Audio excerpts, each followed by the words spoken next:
You know that the Federal Reserve is a private bank and not a government agency?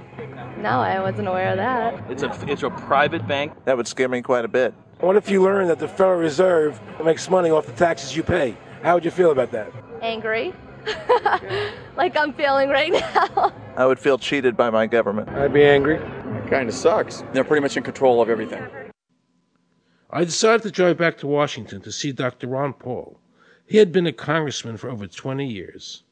I had met him previously in 1998 when I was running for governor of Nevada, and I knew him to be an honest and sincere man, and I thought he'd be very helpful in letting me know what the future holds for the American people.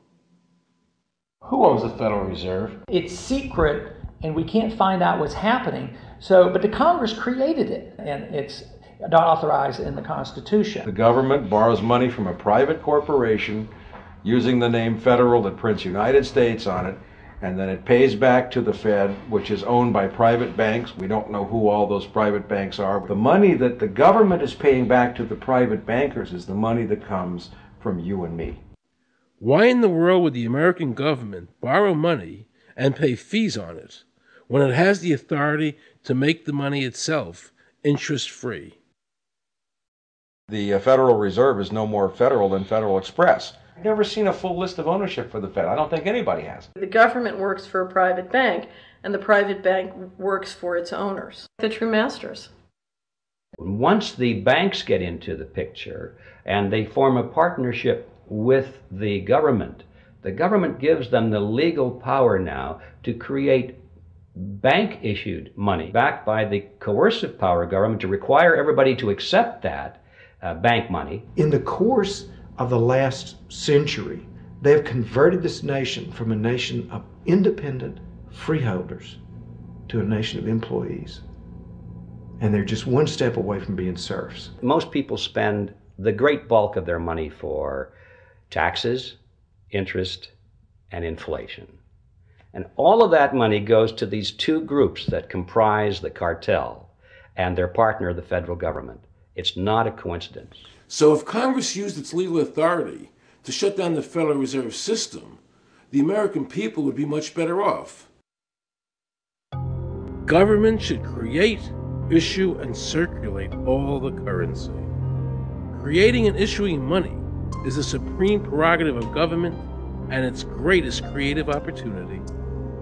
Adopting these principles will save the taxpayers immense sums of interest, and money will cease to be the master and become the servant of humanity.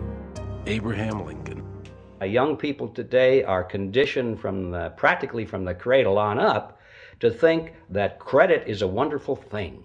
You don't want to damage your credit. You want to do what you can so that you can go to the bank and get a good loan. There are no people who own their own property, who own their own houses, who own their own business, who finance their own business. They're only debtors. The average young person today has no concept that he's being drawn into a web, a trap. Like he's in the feudalist system, only he's going to like it. He's going to think, this is wonderful. I got my new red Corvette, and I'm in debt for the rest of my life, but I'm looking good. A decision was made. Let's get all the debt up, let's move the jobs abroad, and instead of re-engineering your skills, we're going to dumb down America, and so the middle class will disappear. When a person borrows money, it puts a noose around their neck and makes them servant to the lender, which is exactly what the Federal Reserve System is designed to do. And now our Congress, so dominated by the banks, is helping them to entrap people even further by passing new bankruptcy laws, making it more difficult for the people to declare bankruptcy and get a fresh start, while at the same time allowing the banks to charge very high rates of interest. This is the way the Democrats and Republicans, working with the banks, legally enslave the nation. The board of directors of the Federal Reserve System is chosen by the president from a list prepared by the bankers themselves. The process of finding a Greenspan replacement is ongoing and is being managed by a small group of people responsible for coming up with a list of nominees. It's important that whomever I pick is viewed as an independent person from politics. If the American people ever allow the banks to control the issuance of their currency. The banks and corporations that will grow up around them will deprive the people of all property until their children wake up homeless on the continent their fathers conquered. Thomas Jefferson. God bless